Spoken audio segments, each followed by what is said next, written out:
Daily Trust News Center, this is the News Hour. On News Hour tonight, confusion trails federal government's 50% government discount as operators fail to commence implementation.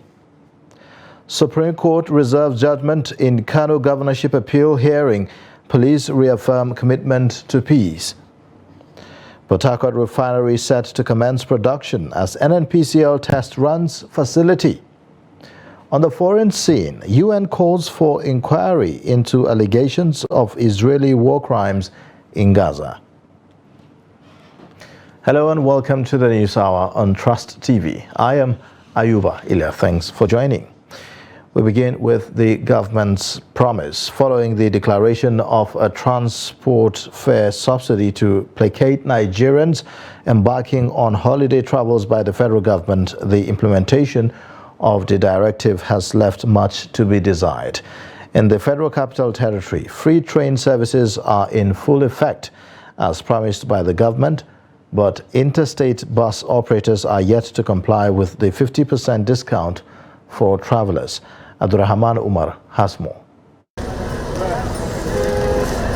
Across the length and breadth of Nigeria, car parks like this are a beehive of activities as Nigerians try to book a space to travel home or any other location of their choice to celebrate the birth of Jesus Christ. As a way of easing the effect of the transportation cost on Nigerians, the federal government has on Wednesday slashed road fares by 50% for luxury buses plying interstate routes and also announced that trips on train are 100% free. According to Abu Sunday, this directive by the president will only benefit very few Nigerians. That subsidy or palliative, they say, is very wrong. Listen, until they have a centers or luxury buses across the garage or the nation, where everybody can go and say this is a government garage, this is a government bus, anybody can enter and go to that. That is when that is possible. Meanwhile, the Nigerian Union of Transport Workers says the directive by the president to slash transport fares by 50% for interstate road travels does not include them. We visited almost all the park, including the luxurious buses. They said they are yet to receive anything. There is nothing that on the ground. So what I'm saying that it has gone viral. Everybody is asking a question, how much from here to Kaduna, the government is subsidizing half of that amount of money or giving palliative. And unfortunately, it's not there. So therefore, I'm calling to the government. I know the Tinubu administration maybe have a very good intention in seeing the assisted in during this unitary period. But unfortunately, I hope they will not use the way they did the former president when they push him to the market, share some money, and at the tail end of it that nothing happened. Sincerely appreciate this gesture. As you can see, in fact, people are moving around happily. Adamu, who says half of Nigerians come to private parks like this to travel to their various destinations for the festive season, however noted that this time around buses who travel to far places remain empty due to the significant increase in transport fares.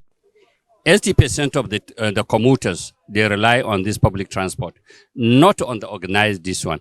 And I know that the railway one, they are doing it very well, perfectly. I even wanted to ask what is happening. I learned that people are going free of charge.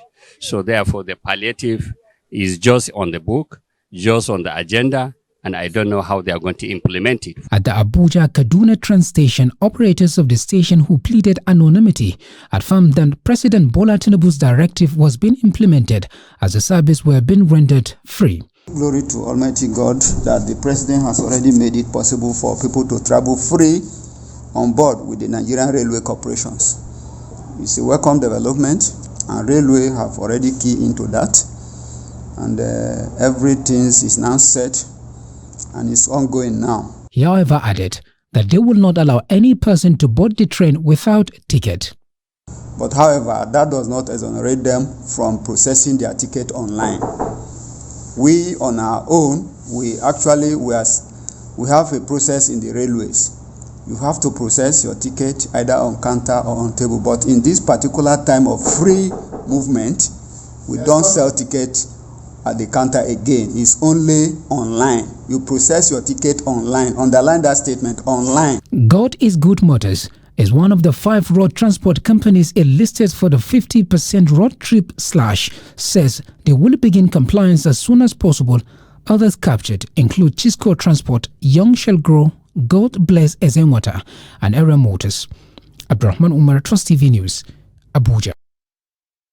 In a similar vein, passengers and drivers in Jos, the Plateau State capital, say that the 50% discount for interstate road travels and the 100% discount for train trips offered to Nigerians traveling to celebrate Christmas is yet to take effect in the state.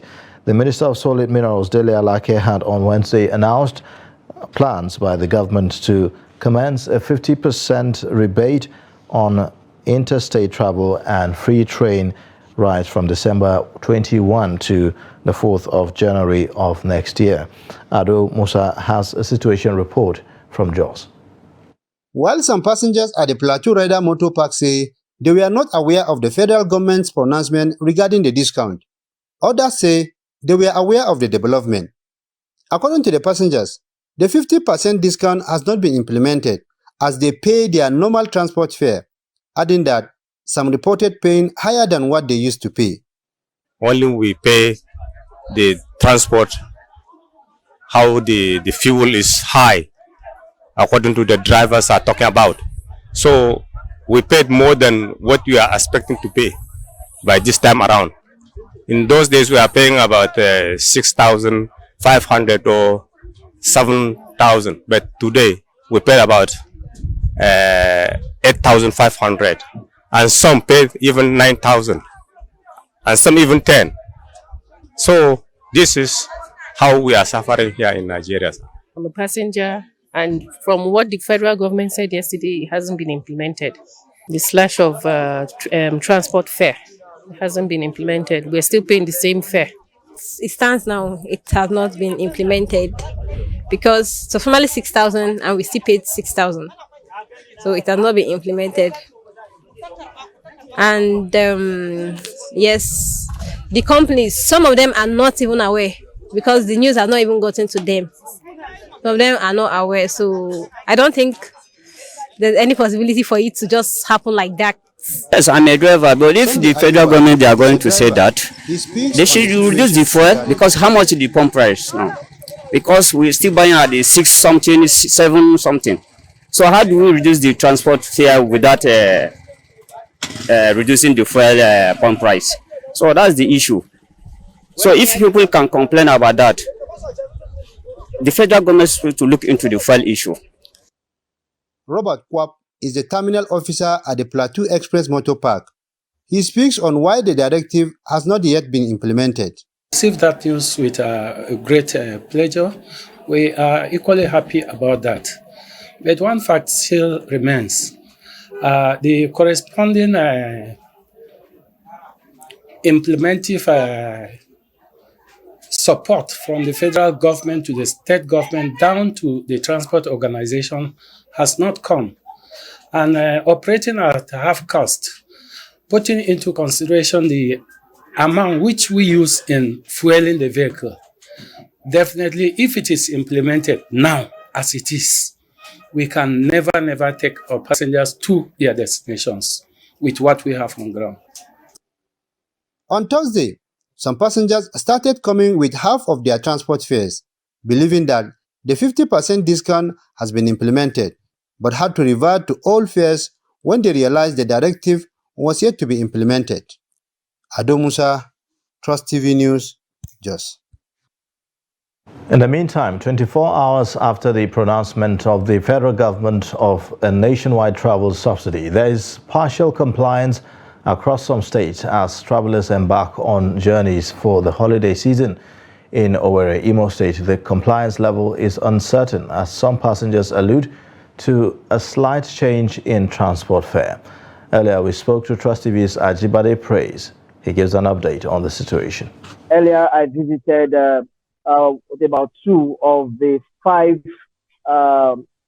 transport companies that was actually stipulated within this southeast region, which is the God is Good Motors, the Young Shall Grow, the Area Motors, and Chisco. I was there earlier on today, And they confirmed to me that yes, such directive has been given to them, and there is a circular, circulating most of their terminals across the federation. That a lot of plans is in gear to ensure that that policy is being carried on. They are firmly that yes, the federal government has really waded in, and they are fully ready to comply with it. What I could not get is if it has started and if any passenger at all has benefited from it, because as at the time I went, no passenger was on ground. Most of them have traveled. Most of their movement is done very early in the morning, and I was unable to get any of the travelers when I got. But the management told me that yes, indeed, there is a policy like that. They've been briefed, and already their organization has given directives to all their terminals to comply to it. Maybe in the long run, maybe later on, maybe starting from tomorrow or next, we may start getting some positive testimony in that regard. For some of them who spoke to me, of course, of record while we were trying to find out if it has actually started in the state, they are happy with the development. They are very, very happy with the development. You could recall earlier on, I turned in a report where most of them lamented over the hike in price of transportation, and many of them had even, let go of travel that has to do with the Judiciary because the price is actually too much for them to bear. So this coming their way, it's very, very much a comforting one for them. Well, maybe with this development of reduction in the price of transport fares, maybe there may be some level of increase in the rate of people traveling. But then, as at the time where I filed a report where people were actually lamenting over the hike in price, I will tell you the turnout was, very low. Even the drivers said people are not traveling, people are not coming forth due to the hike in price of the transport fare. Some of them who even come with the intention to travel, on getting there, when they notice how high the transport is, they turn back.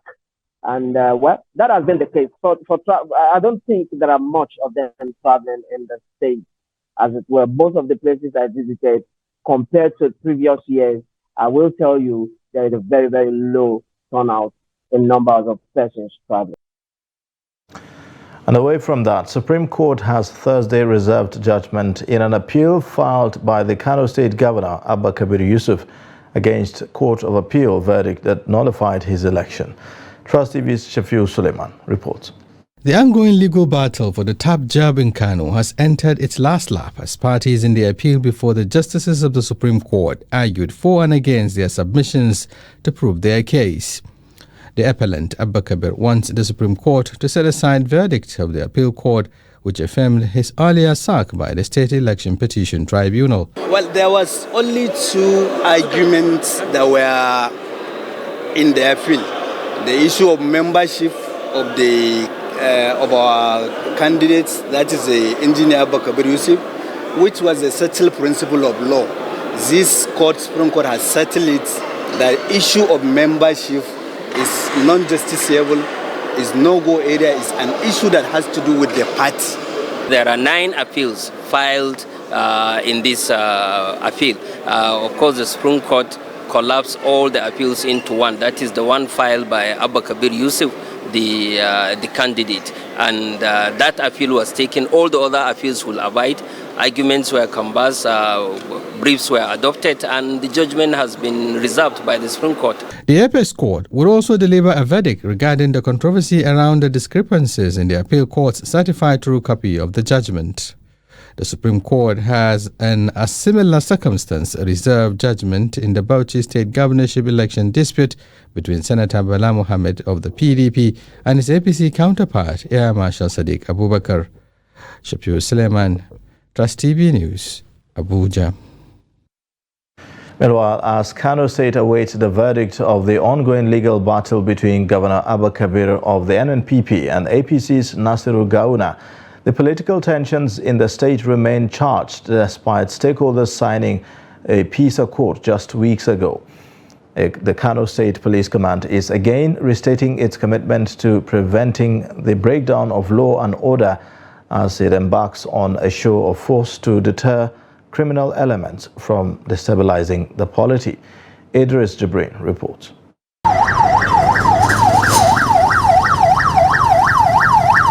These are officers and men of the Nigeria Police Force, Army, Security and Civil Defense Corps, as well as other paramilitary agencies in the state in a show of force to further ensure peace and stability as political tension enveloped the state. The show of force being organized in order to show confidence to the people of the state that we are together and we can do it, we can continue to provide the desired security. The military are in the convoy of this show of force. The DSS, they are part of us. NSCDC, they are part of us. Custom, Immigration, Correctional Service, NDLEA, all the agencies you can talk about, including Federal Fire Service, they are all part of the convoy. That is to tell you that we are one and we are determined to provide the desired security in the state, especially now at the eve of this expectation of the much awaited result of the Supreme Court. Back on the streets of Kano metropolis, residents are seen going about their day-to-day activities with a call on all relevant authorities to ensure peace and stability in the state. Actually, we are calling on all relevant authorities, the police, the army, the civil defense, and all other security agencies to ensure peace and stability in Kano State, because what matters to us is peace. Whoever is going to become the governor, if we are not in peace, nothing will work out. So we need peace, and we are calling on them to ensure peace and stability in our state. I want to call on the nation's judicial system to ensure neutrality. Whoever wins this election, they should give it to him. And whoever they give, the people should also maintain peace and stability. And the police should also ensure that they protect our lives and property. To further ensure zero breakdown of law and order, the State Police Command, in collaboration with other sister security agencies, has mapped out strategies to confront any group who may wish to act against the law. Parents were advised to always take care of their children and their wards from not being used by anybody for political agenda. Because of that, nobody is prepared to come out on the street or to engage in violence. Even though we know protest is part of democracy, we are not saying that people should not do a protest. But what we are saying is that we are preventing violence. And the outcome of protest mostly, if not properly controlled, is violence. And that's why we are determined to say no protest that may escalate to violence. For now, the people of Kano State are calling on the nation's judicial arm to maintain its neutrality in resolving electoral dispute. Idris Jibrin, Trust TV News, Kano. The Senate Committee on Judiciary, Human Rights and Legal Matters on Wednesday screened 11 Supreme Court judges who were recently nominated and approved by the National Judicial Council for appointment. The chairman of the committee, Muhammad Tahir Mungunu, and other members of the committee, including the Senate leader, Ukpeyemi Bamidele, were part of the exercise, which lasted for almost 2 hours. The chairman of the committee stated that the exercise was sequel to Section 231, subsection 2 of the 1999 Constitution, as amended, which stated that nominees for appointment to those offices should be confirmed by the Senate before assuming that office. He added that the nominees had earlier been cleared by various agencies before the Senate committee, noting that the committee had subjected the nominees to the required scrutiny before the final lap of the exercise before the Committee of House.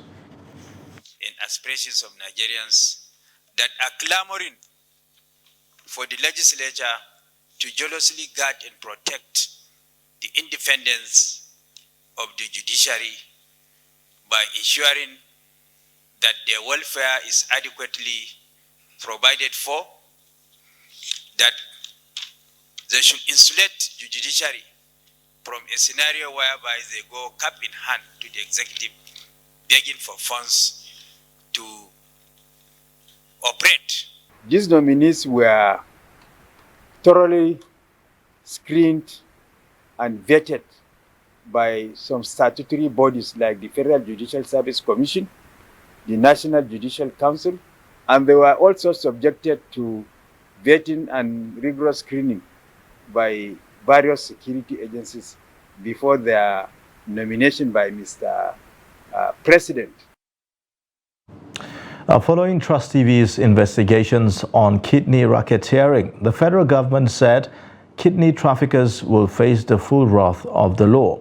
Reacting to a 3-month investigation by the Trust TV, the Federal Ministry of Health on Wednesday said that medical practitioners and others involved in kidney trafficking will be punished. In an exclusive report headlined "Inside Abuja's Kidney Market, where the rich prey on the poor," Daily Trust investigation exposed a shadow economy of illegal kidney trade in which kidney brokers and local agents target and lure young men from low economic backgrounds to sell their kidneys in Abuja. The Director, Media and Public Relations, Ministry of Health and Social Welfare, Mrs. Patricia Deworichiche, conveyed the government's assurances to bring the kidney traffickers to justice in a statement on Wednesday in Abuja.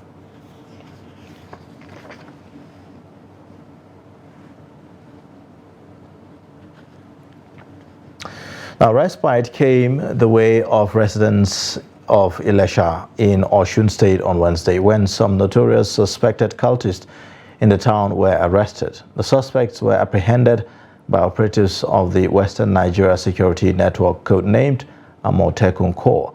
Hamid Oyegbade files in this report. Ilesha is one of the major towns in Osun State with high-rate armed robbery, cultism and thuggery. Residents here say criminal activities by cultists in Ilesha put their lives in danger. However, respite came their way on Wednesday when operatives of the Osun State Command of Western Nigerian Security Network, popularly called Amotekun, arrested some of the cultists in Ilesha. I was arrested yesterday around 6:30 p.m. at where I was selling smoke at Ilesha. And there's only smoke, my phone and charger that was with me. Smoke cigarettes. Less on drug, cold turkey. Less on drug, cold turkey. Years ago. Smoking, smoke cigarette. I smoke weed recently, but not anymore. I fought with cigarette because I'm trying to recover. I was arrested where I was selling India hemp. They caught me with the India hemp and brought me to Amotekun Command here in Osogbo. The public relations officer for Amotekun Corps in Osun State, Adeniyi Adeshola, said the suspect will be handed over to the police. We got intel that these young men have been terrorizing Ilesha axis of Osun State through our area command in Ilesha, and our anti-cultism and quick response squad had to move swiftly for necessary action. And in the process, they were arrested with, in possession of a gun, some illegal drugs, and so many other items, so many phones and the rest of them. As we speak, we are about to round up our investigation, and once that is done, we'll be transferring them to the Nigerian Police Anti-Cultism Squad because we suspect them to be cultists. If not, we don't know what they will do with guns. Items recovered from the suspects include a locally made gun, India hemp, phones, among others. Hamid Oyegbade, Trust TV News, Osogbo. The Port Harcourt Refining Company PHRC Limited, with a combined capacity of 210,000 barrels per day, commenced operation on Wednesday. According to a video seen by reporters, the refinery's flare indicated the commencement of oil refining. The development comes months after the Minister of State for Petroleum, Senator Heineken Lokpobiri, said in August that the Port Harcourt refinery will commence operation in December 2023. According to the minister, the objective is to ensure the country stops importing fuel.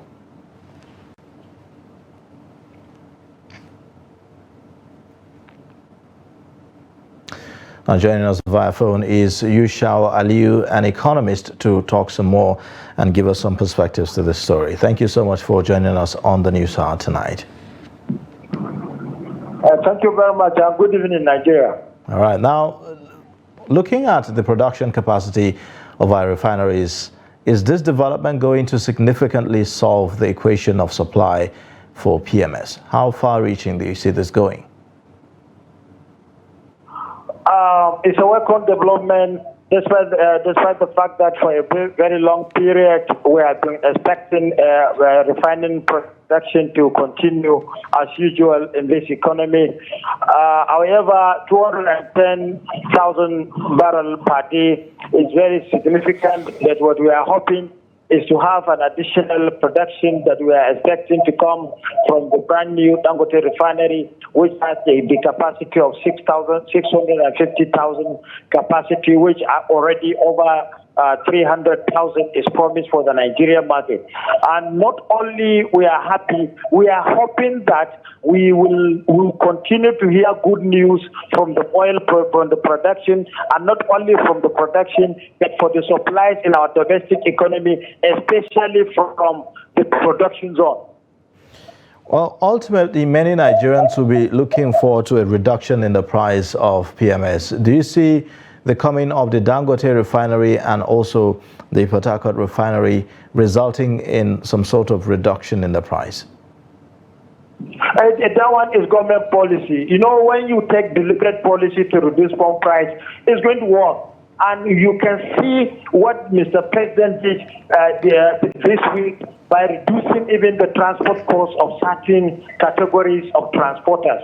That is what the Nigerian economy is expecting. But for the oil pump price, we are expecting to have not only reduction in the pump price, but general supply and distribution in the Nigerian economy. What we mean here is the fact that if the production continue to bring certain quotas, we are expecting that production to not to be exhausted in that zone alone. We are expecting the production to go around the entire country so that if the price begins to reduce, we will see the reduction not just really in part of the Nigerian economy. They want to see a general reduction in the pump price.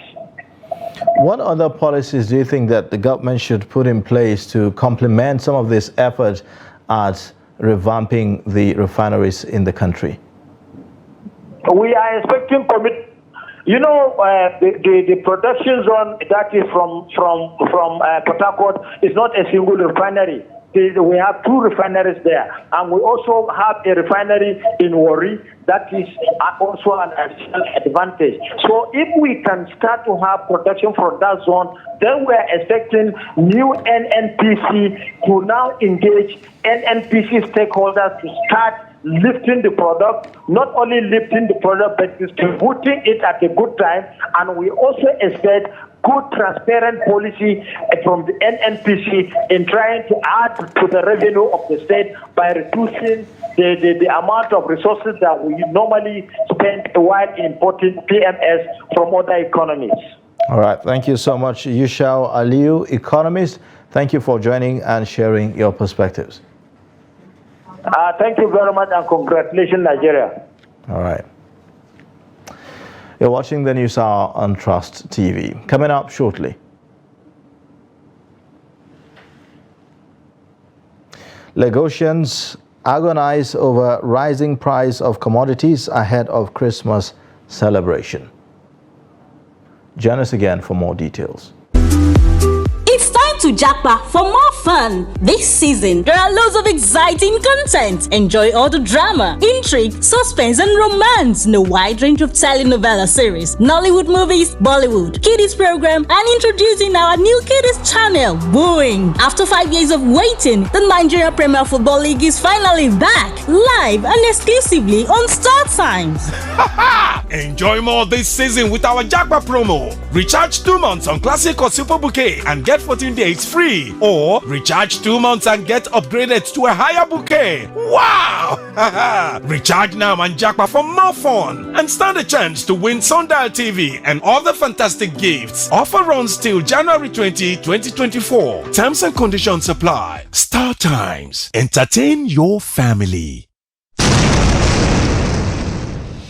It is a big shame, as far as I'm concerned, that for 3 years the Nigerian state has failed to give hope to the people of the Niger Delta. The Nigerian government and the oil companies don't care about Nigerians. All they ever care about is the resources being extracted from the area. This is why life expectancy in the Niger Delta is at an abysmal 41 years, one of the lowest anywhere in the world. Within 3 years to this time now, no more Awoye again.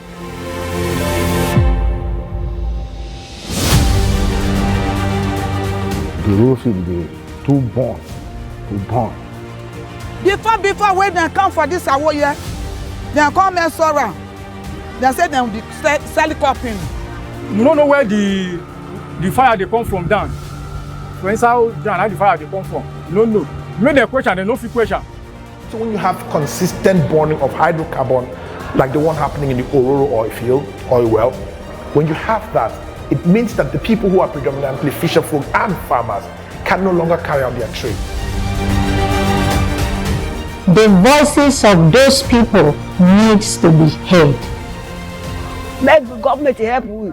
Now die we dey for a year.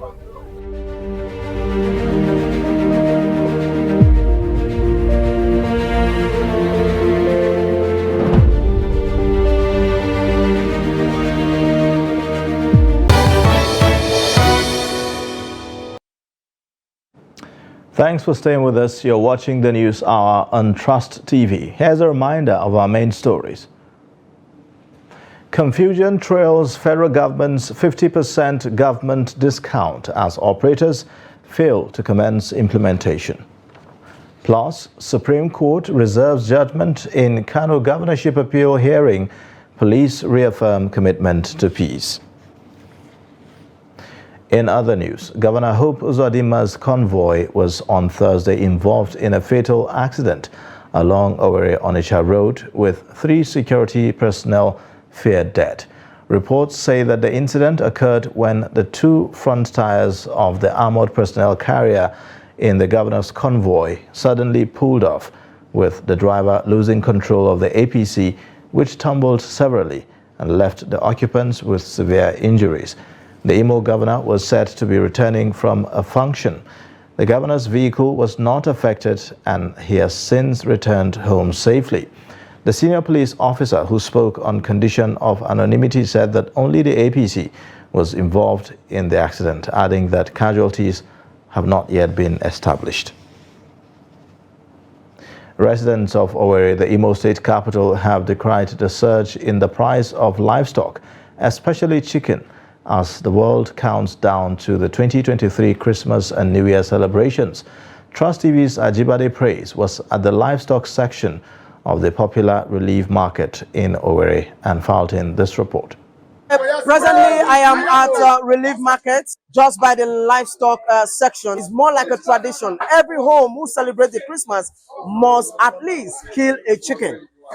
Here we are in the market to sample opinions of those who are selling, as well as those who are buying. What is the price talking about? And of course, right here on this table, a lot has been bought and has been killed as well. And here is this man doing justice to that. We will be speaking with him. Yes, they're really happy because Christmas is celebration time. People bring out money to celebrate. Do you understand? So people are happy, bring out money to celebrate their Christmas. So whatever price you tell them, they will pay. Buyers here have resorted to reducing the number of birds they intend to buy. Those who buy 3 to 5 birds before now are now going for 1 or 2. For others, they have to reduce the size of the birds they go for, considering the present-day realities. This is because no matter the situation, they must go home with at least 1 chicken to celebrate the festivity. The price is high, but normally we'll still do the doings. So that's it. No, it's not the law, but it's just, it has been like that. So we made it like that. So it has been like it's fine. Yes, it's okay for no matter the price. Yes. The chairman of the livestock section of the market, Kingsley Osei, laments the low patronage experienced this season, attributing it to the high cost of the livestock. He said price of birds now range from 6,000 naira to 20,000 naira as the case may be. Yes, we are not making good sales as at last year. You can't compare last year's sales with this year's sales because prices of feed increased more than that of last year, and the thing affects our business. So people are not buying like we expected due to high price. Well, we have different prices. We have that of 8,000, 9,000, and other sizes there like 6,000. So the cheapest chicken you have here is how much? The cheapest, the least you can go. 6,000. 6,000. There is any way they can come and help us at least to reduce the cost of feed. If the feed can reduce, the rest of the chicken will also reduce. Just like Carissa is saying, he said people are going all out to buy no matter the price because it is a celebration time and they just have to celebrate no matter the cost. That's the situation right here in the market here. I remain Ajibade Praise Awofeso. Trust TV News, Owerri. In a related development, with Christmas just around the corner, residents are grappling with the escalating cost of perishable goods at the Mile 12 International Market in Lagos. Victoria Tokolo, who sought to uncover the underlying factors contributing to this unprecedented spike, also sheds light on the challenges faced by both vendors and consumers alike in the wake of the food price surge at the market. The report was presented from our studio. Mile 12 International Market, renowned for providing affordable, high-quality food items in abundance, has traditionally been the go-to destination for many Lagos residents seeking to buy at reasonable prices. However, it is now regrettably viewed as a place where hope has dwindled. The rise in the prices of food items, particularly perishables, has left countless individuals pondering where to turn next for more budget-friendly options for themselves and their families. A visit to Mile 12 Market reveals startling figures as a pint of Irish potatoes now sells at the rate of 4,500 naira, while a small measure of sweet potatoes goes for 700 naira. Gari, a staple in many households, is priced at 1,400 naira per pint, while oloyin beans, an essential protein source, now sells for 3,700 naira per pint, and olotu is available at 3,400 naira. 28, 29, 27, 30. If I see 25, say I was selling. This size are the sellers. This size are the sellers 7,600. This big one, and the selling 28. That's price. Because if you buy 28, my job will pass 1,700. Before we sell on 25. Now, what is on cheap. With the seller 16, 15. That's our safety. And you say that 25 is not bad, 25 is 35. That's why I said 25 is 2,000. I need different percent now. I need to basket. I get the Zaria Karo, I get the Kano Karo, I get the Sakoto Karo. Zaria Karo, 33,000 I buy. Kano Karo, I buy 33. Sakoto Karo, I buy 20,000. Prices of perishable food items at Mile 12 Market vary, depending on the state the items are bought from. Though not totally unexpected, buyers at the market expressed dismay over the substantial surge in food prices, particularly during this festive season. At least it's a little better than last year. The price of things now than before was better, but now it's more higher. It's too much, you can't buy it. All the money you buy, you don't get it.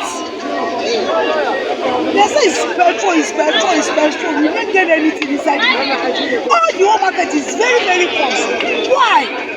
Concerned Nigerians, particularly buyers, are appealing to the federal government to address the escalating prices of essential commodities, noting that the primary issue behind the surge in food prices in both the state and the entire country is the cost of fuel. President Bola Tinubu on Thursday arrived Lagos State for the Christmas holiday. The president's plane landed at the presidential wing of the Murtala Muhammad Airport in Lagos at about 3:55 p.m.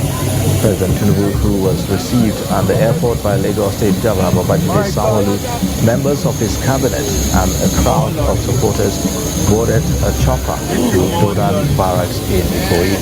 The Nigerian leader will join the Christian faithful to mark the Christmas celebration. The Borno State Governor Babangida on Thursday visited Kala Balge local government area where he coordinated the distribution of 100 million naira to over 10,000 families, especially those who lost their means of livelihood to insurgency and floods. The beneficiaries included male heads of households, vulnerable women and housewives who received the 10,000 naira cash each. The governor explained that the distribution was to support residents in Ran, which was cut off by the perennial flooding from other parts of the state. Water discharged from the Lagdo Dam in Cameroon Republic caused flooding that prevents residents from traveling to other parts of Borno to access basic necessities. While in Ran, Governor Zulum addressed troops of the 3rd Battalion where he expressed gratitude to the Nigerian military for their sacrifices and resilience in maintaining peace and protecting the people of Borno State. The governor directed that all soldiers at the battalion be given 50,000 naira each as Christmas end-of-the-year gift. The First Lady of Nigeria, Remi Tinubu, has flagged off the distribution of palliatives under the Elderly Support Scheme in Borno State. The First Lady, who was represented by the wife of Borno State Governor Falmata Zulum, said that the gesture is to cushion the effects of economic situation on the elderly during the festive season. She urged them to embrace life to the fullest and prioritize their health. The Borno State government said that as part of efforts to support the president's wife's initiative, health workers in the state who agree to work in rural areas would get 30% increase in their current salaries, adding that it is also planning to establish a department for the elderly at the Borno State University Teaching Hospital. The 250 beneficiaries received cash, food items and free medical services.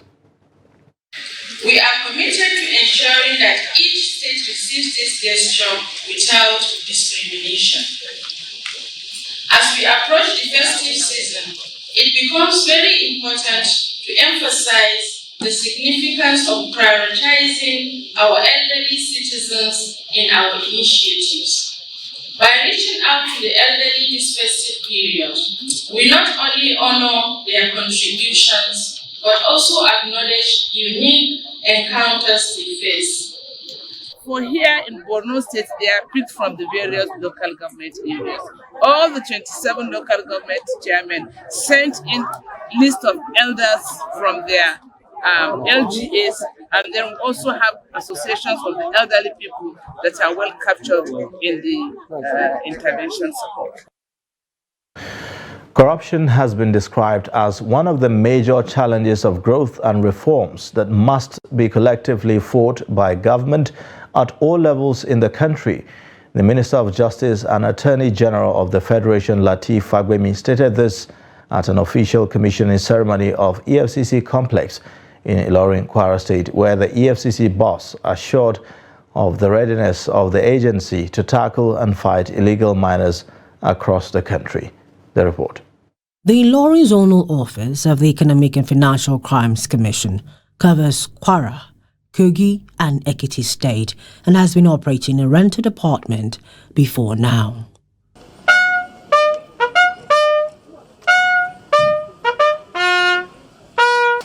The Minister of Justice and Attorney General of the Federation, Lateef Fagbemi, at the event said corruption has been a clog in the wheels of government reforms in all aspects, while calling on the states as well as the judicial and legislative arms to join hands in the fight against corruption. He said one of the lessons learned from the implementation of the National Anti-Corruption Strategy 2017 to 2022 is the need to ensure the strategy was also adopted and driven at subnational level. He also reminded officers of the agency to always conduct themselves in accordance with the law, adding that the recovery and repatriation of stolen wealth was an issue of great concern to this administration. Without doubt, stultifying effects of corruption have continued to undermine government reform efforts at all levels, and it is increasingly destructive of our family, economy, and social life. Economic and financial crimes have negative impact on developmental programs and policies of government at all levels, and ultimately fuels insecurity and erode gains arising from reforms in the cost sector of our economy. Earlier, the chairman of the EFCC, Ola Olukoyede, charged the officers of the agency to be unsparing in their effort to sanitize the business environment and also support the country's drive to attract foreign direct investment by tackling fraud, warning that there will be no excuse for non-performance. He used the occasion to reiterate his commitment to refocus the anti-corruption war by adopting modalities capable of stimulating economic growth and development in the interest of Nigerians. It is my desire that all officers of the Commission work in decent offices with the best facilities for optimal performance. I give you my assurance that your welfare and well-being will remain a priority to me. I will ensure that you are well rewarded for your hard work and dedication within the limits of what is practicable and sustainable by the Commission. The state governor, Abdurrahman Abdulrazak, noted that the fight against corruption is a national campaign that must be fought by all. I thank the EFCC for the human efforts to tackle all shades of financial crimes as a matter of national emergency for the good of all. The fight against corruption is a national campaign that we must all support, especially at institutional levels.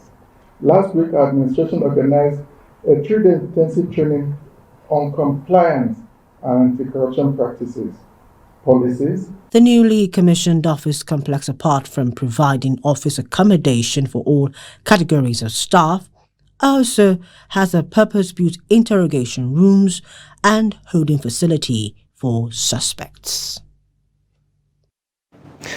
Now time for us to take a quick break. The news hour continues shortly. Join us again. We started manufacturing leather since 1958. But the most important thing is that if the system is checked correctly, we won't have where we are now.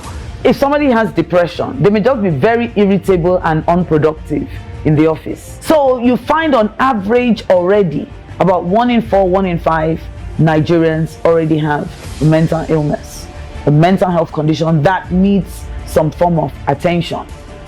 No matter how good an economy is, if the federal government goes bust, believe me, everything in the economy is just a matter of time it will go bust. So first of all, about maybe slightly above, below 70% is in federal government securities. If government has banned importation of fertilizer and the states are doing it at the level of governance, but I believe that production and distribution of fertilizer should be left to the private sector.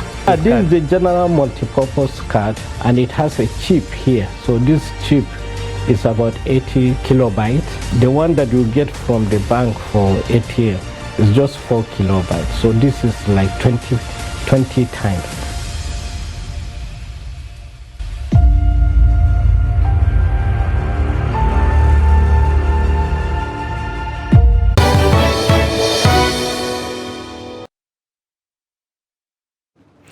Welcome back. You're watching the News Hour on Trust TV. Now moving on.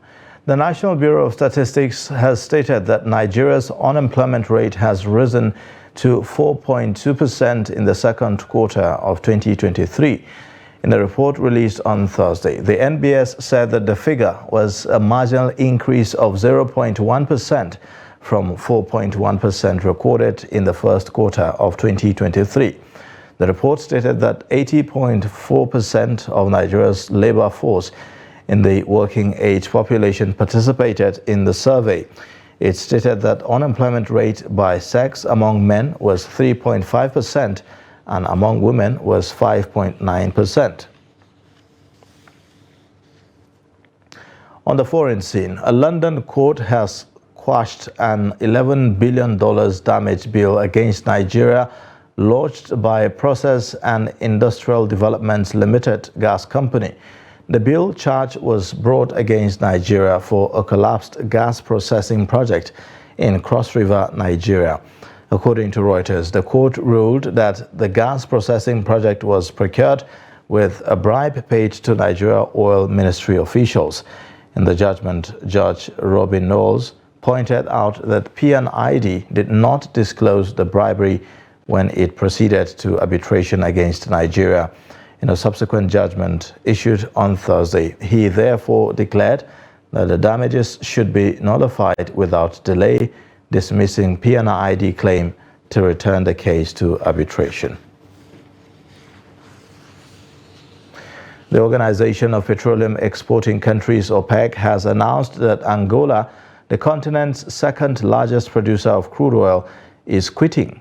The statement was made on Thursday by Angola's Minister of Mineral Resources, Oil and Gas, Diamantino de Azevedo, according to the local news agency ANGOP. Under the direction of the Angolan President, João Lourenço, the decision was made at the Council of Ministers' 10th session. Following years of not reaching the prior standards, OPEC members, including Nigeria and Angola, were given reduced targets at the June conference. Angola's oil output goal was reduced by the OPEC Plus oil producer group last month to 1.11 million barrels per day. The UN's Human Rights Office said on Thursday it has received a report that Israeli troops summarily killed at least 11 unarmed Palestinians in a possible war crime in Gaza. The Human Rights Office in the West Bank city of Ramallah said that the killings were alleged to have been carried out in the Rimal neighborhood of Gaza City this week. The report came after the UN Security Council again delayed a vote on a new resolution calling for a ceasefire and desperately needed aid as envoys wrangled over key wording to avoid another US veto. The UN Security Council had a long-delayed vote scheduled for Thursday on a resolution calling for a halt in fighting between Israel and Hamas after previous efforts to win Washington's backing fell short. Hamas chief Ismail Haniyeh was in Cairo for talks aimed at brokering a new truce amid signs that Israel was open to another humanitarian pause in order to enable more hostage releases. The World Health Organization said that the last hospital in the northern half of the Gaza Strip had effectively ceased functioning over the past 2 days, leaving no place left to take the wounded. Time now to take a look at sports updates with Adeni Ajishafe.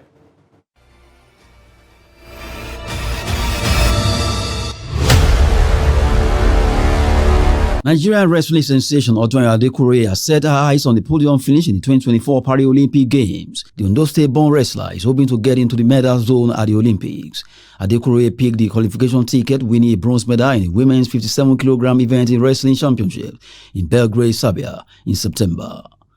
And in handball, the Nigeria men handball national team has begun camping in Abuja ahead of the 23rd African Men's Handball Cup of Nations, which we hold in Egypt from January 8-19 to 29, 2024.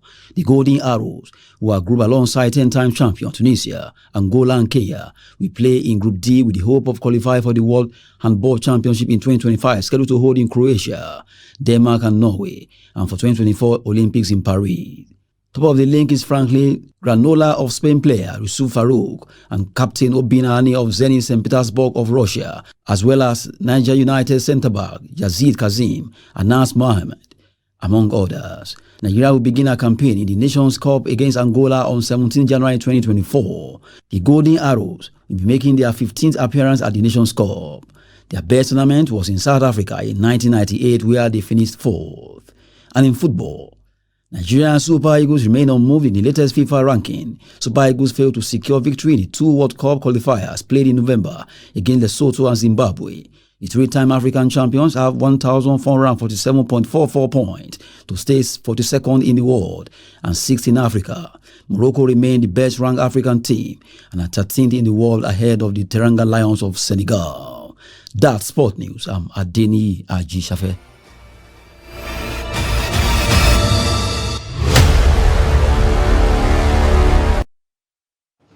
And that wraps up the news hour for tonight. In case you've missed, you can always catch up across all our social media platforms, that is Facebook, Twitter, Instagram, TikTok, and more. You can also watch us live on YouTube. I am Ayuba Ilya. Thanks for watching. Bye.